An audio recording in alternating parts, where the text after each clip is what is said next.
बिस्मिल्लाहिर्रहमानिर्रहीम। अस्सलाम वालेकुम नाज़रीन, मैं हूं कंबर ज़ैदी। यूट्यूब और फेसबुक पे आप मेरा व्लॉग देख रहे हैं। फॉर्मर इंटेलिजेंस चीफ आईबी के हमारी उनसे बातचीत हुई है और बहुत अहम खबरें ऑडियो लीक्स के हवाले से हम शेयर करने जा रहे हैं। ये ऑडियो लीक्स होती किस तरह से, हमने ये सवाल पूछा है। क्या व्हाट्सएप कॉल ट्रेस की जाती है या फिर लैंडलाइन ट्रेस किया जाता है? फ़ोन से किसी तरह आवाज़ खुद ब खुद जो है वो टेप हो जाती है, बगिंग डिवाइस होती है। ये एक्चुअली मामला होता किस तरह से है, ये मैं आपको इस वीडियो में एक्सप्लेन करने लगा हूँ। एक-एक करके तरीकाकार बताऊँगा। जो कुछ बातचीत उनके साथ हुई है ऑडियो लीक्स के मामले पे, वो मैं आपके सामने रखने लगा हूँ। अगर आपने चैनल को सब्सक्राइब नहीं किया तो सब्सक्राइब कर दें, बेल का आइकन ज़रूर दबाएँ ताकि आपको वीडियोज़ मिलती रहें। मुझसे सवाल हो रहे थे, पूछा जा रहा था कि ये तमाम मामला किस तरह होता है, तो हमने राब्ता किया और उसके बाद जो इन्फॉर्मेशन मिली है उनके कंसेंट से मैं आपके साथ शेयर कर रहा हूँ। नाम नहीं शेयर करूँगा कि किसकी हमारे साथ बातचीत हुई है। अलबत्ता देखें, जो तरीकाकार था, अगर थोड़ा सा माजी में चले जाएं तो आपको पता है पीटीसीएल एक्सचेंजेस होती थी और पीटीसीएल एक्सचेंज के जरिए जो है पहले लैंडलाइन को ट्रेस किया जाता था। आपको पता है कि कभी कभार लैंडलाइन में ऐसा होता था कि आपकी बिजली की बारिश की वजह से ज़्यादा या फिर कनेक्शन के डिस्टॉर्शन की वजह से दूसरी लैंडलाइन आपको सुनने को मिल जाती थी कि दूसरा बंदा कॉल पे क्या कह रहा है।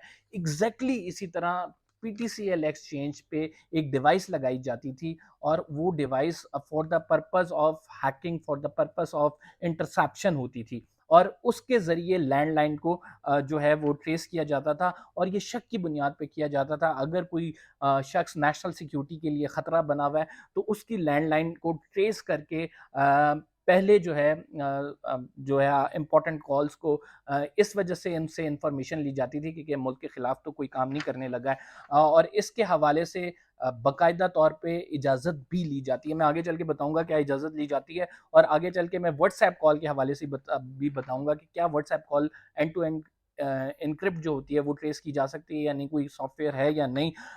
इससे पहले मैं ये एक्सप्लेन करूँ, आपको बताता चलूँ यहाँ पे कि जो आलात यूज़ होते हैं ये स्पेशल डिवाइसेस होती हैं। जब इसके बाद पीटीसीएल के बाद मोबाइल का ज़माना आ गया तो मोबाइल के ज़माने में आपको पता है कि ये ट्रेस करना थोड़ा-सा कंपैरेटिवली मुश्किल हो गया, लेकिन नामुमकिन नहीं है। मोबाइल के लिए भी मोबाइल एक्सचेंजेज़ होती हैं, जैसे पीटीसीएल की एक्सचेंज है, ऐसे टेलीकॉम एक्सचेंजेज़ होती हैं और मोबाइल नेटवर्क वाले को, यानी जैसे ज़ोंग का नेटवर्क है, यूफ़ोन का नेटवर्क है, इसके अलावा जो जैज़ का नेटवर्क है, नेटवर्क यानी सर्विस प्रोवाइडर को नहीं पता होता कि आप फलां बंदे की टेप कर रहे हैं आवाज़ या नहीं कर रहे। इसमें होता क्या है नाज़रीन, इसमें होता है इसको बेसिकली कॉल को इंटरसेप्ट किया जाता है। नेटवर्क जो है आपका एक गेटवे फराहम करता है, गेटवे डाटा उसे कहते हैं। मैंने लिख ली थी मालूमात जो थी। नेटवर्क जो है आपके गेटवे डाटा तक आपकी कॉल ट्रांसफ़र करता है और उस गेटवे डाटा से जो है वो डिवाइस जो कि वहाँ पे एक्सचेंज पे लगी होती है, मोबाइल एक्सचेंज पे, टेलीकॉम एक्सचेंज पे, वो उसको इंटरसेप्ट करती है, उसके सिग्नल, और बीच में से तोड़ती है और आप उसको सुन सकते हैं। और नेटवर्क सर्विस प्रोवाइडर को ये नहीं पता होता कि आप सुन सक रहे हैं या नहीं सुन सक रहे। लैंडलाइन को करना ईज़ी है, मोबाइल नेटवर्क्स को करना ऑब्वियसली एक डिफ़िकल्ट टास्क है। इसके बाद आपको बताते हैं कि एक होती है लॉफुल इंटरसेप्शन, एक होती है क्रिमिनल इंटरसेप्शन। ये लॉफुल इंटरसेप्शन और क्रिमिनल इंटरसेप्शन में क्या फ़र्क है, ये भी हमें बताया गया। देखें, टेलीकॉम सेंटर में डिवाइसेज़ लगी होती हैं ऑलरेडी और वो इसी पर्पज़ के लिए होती हैं कि किसी की कॉल ऐसी जो कि नेशनल सिक्योरिटी इम्पोर्टेंस की हो, ये सिर्फ़ इंटेलिजेंस के इदारे कर सकते हैं, उनको सिर्फ़ इजाज़त होती है, वो इंटरसेप्ट की जाए। होता क्या है कि उस डिवाइस में आप वो नंबर फ़ीड करते हैं और वो नंबर फ़ीड करने के बाद, ये लॉफुल इंटरसेप्शन बता रहा हूँ, वो नंबर फ़ीड करने के बाद जो है उस बंदे की जिस नंबर पे कॉल जा रही होती है उसको आप सुन सकते हैं। ये हो गया लॉफुल इंटरसेप्शन। लॉफुल इंटरसेप्शन वज़ीर आज़म की मर्ज़ी से होती है और उन्होंने हमें ये बताया कि ये सिर्फ़ आईबी का जो है ये सिर्फ़ हक आईबी को हासिल है, यानी ये सिर्फ़ अथॉरिटी आईबी के पास है कि वो सिविल जो है एक्सचेंज के हवाले से इंटरसेप्ट कर सकता है किसी की कॉल, अगर किसी पर शक हो, नेशनल सिक्योरिटी के लिए खदशा बना हुआ हो, या इसके अलावा कोई बहुत ही इंपॉर्टेंट मैटर हो। इस पर जो है खसूसी जो परमिशन ली जाती है वो वज़ीर आज़म पाकिस्तान की ली जाती है। लेकिन अगर वज़ीर आज़म पाकिस्तान, बाज़-औक़ात ऐसा होता है कि हमारी इंटेलिजेंस एजेंसीज़ इतनी मसरूफ़ होती हैं कि उनको नहीं, उनको इतना टाइम नहीं होता कि वो वज़ीर आज़म से इंस्ट्रक्शन सीख करें, उसके बाद किसी की कॉल इंटरसेप्ट करें। तो होता ये है कि इस सूरत में कि इंटेलिजेंस चीफ़ हिदायत दे देता है, कॉल इंटरसेप्ट हो जाती है, मालूमात इंफॉर्मेशन आ जाती है और बाद में प्राइम मिनिस्टर को बताया जाता है कि ये हुआ है। ये तो हो गया लॉफुल इंटरसेप्शन। एक होती है क्रिमिनल इंटरसेप्शन। क्रिमिनल इंटरसेप्शन क्या होती है? एक खसूसी डिवाइस होती है नाज़रीन, वो खसूसी डिवाइस जिस बंदे की आपने कॉल ट्रेस करनी हो, उसके पास, उसके घर के पास, उसकी गाड़ी के पास जहां से वो कॉल कर रहा हो, उसके पास वो डिवाइस लगाई जाती है। डिवाइस का काम क्या है? डिवाइस उस सिग्नल को ब्रेक करती है। जैसे आपका 3G का कनेक्शन है तो वो 2G में ले आएगी।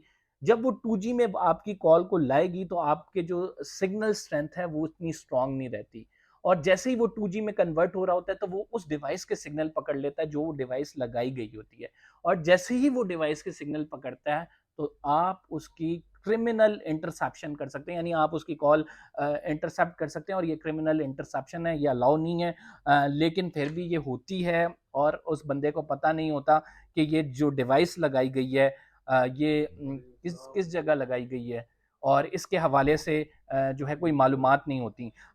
तीसरा नाज़रीन, जो तरीका है व्हाट्सएप कॉल के हवाले से, बहुत सारे सॉफ्टवेयर हैं जिस जो फ़ोन हैकिंग के लिए इस्तेमाल होते हैं। स्पाईवेयर एक सॉफ्टवेयर है जिससे फ़ोन हैक होता है। अब तो व्हाट्सएप कॉल के हवाले से सॉफ्टवेयर मार्केट में सेल हो रहे हैं जो कि व्हाट्सएप कॉल को इंटरसेप्ट कर सकते हैं। लेकिन इस हवाले से उन्होंने कहा कि बहुत सारी चीज़ें ऐसी हैं जिनके बारे में क्लैरिटी नहीं है कि ये एंड टू एंड एन्क्रिप्शन को कर सकेगा ख़त्म या नहीं।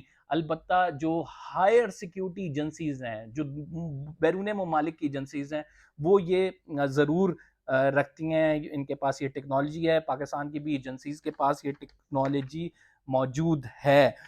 यहाँ पे मैं आपको ये भी बताऊँगा कि नाज़रीन, आपको बड़ा एहतियात से काम लेना होगा जब आप देखेंगे कि आपकी बहुत सारी ऐप्स होती हैं। वो ऐप्स जब आप डाउनलोड करते हैं तो वो आपसे परमिशन मांगती हैं कि माइक्रोफोन और कैमरा की परमिशन इस ऐप को जाने की इजाज़त है या नहीं। अक्सर लोग ये करते हैं कि उन ऐप्स को परमिशन दे देते हैं। जब उन ऐप्स को आपने परमिशन दे दी तो आपका फ़ोन जो है वल्नरेबल हो गया, और यही वजह है कि बाज़ ऐसे सॉफ्टवेयर हैं जो कि आपका वीपीएन हो गया, जैसे बहुत सारे हैं जो कि आप डाउनलोड करते हैं, वो आपके एक्सेस माँगते हैं और आपकी चीज़ें अनलॉफुली उस ऐप पे जारी होती हैं, और उस ऐप का पीछे से जो कंट्रोल करने वाला होता है, जो हैकर हो रहा है होता है, उस तक पहुंच रही होती हैं और वो बआसानी आपको हैक कर लेता है। साइबर सिक्योरिटी के हवाले से वजीर आजम ने एक मीटिंग बुलाई है। वजीर आजम ने साइबर सिक्योरिटी के हवाले से इकदामात लेने का कहा है, और ये जो वजीर आजम हाउस है इसको साइबर सिक्योरिटी से जो है आप कह सकते हैं इसको इस पर मुख्तलिफ किस्म की अभी ऑब्जर्वेशंस भी आई हैं और डिवाइसेस इंस्टॉल की जाएंगी जो कि इसको बगिंग को रोकेंगी और वजीर आजम का जो प्राइम मिनिस्टर हाउस है उसको सिक्योर बनाएंगी। तो ये इकदाम लिए जा रहे हैं और ये कुछ होता है। हमारे पास ये मालूमात थी, हमने सोचा कि बहुत सारे लोग हमसे ये पूछ रहे हैं, आप लोगों के साथ शेयर ज़रूर करें। अगर आपको ये मालूमात पसंद आएंगे, समझते हैं आपके दूसरों की तरह मैंने सनसनी नहीं फैलाई, मैंने दूसरों की तरह आपको कोई गलत चीज़ नहीं बताई, तो आप चैनल को सब्सक्राइब ज़रूर करें, लाइक ज़रूर करें, कमेंट्स करें। मैं आपके कमेंट्स पढ़ूँगा, उनका रिप्लाई करूँगा, और जो आप मुझसे चीज़ पूछेंगे, उस पे वीडियो बनाने की भी कोशिश करूँगा।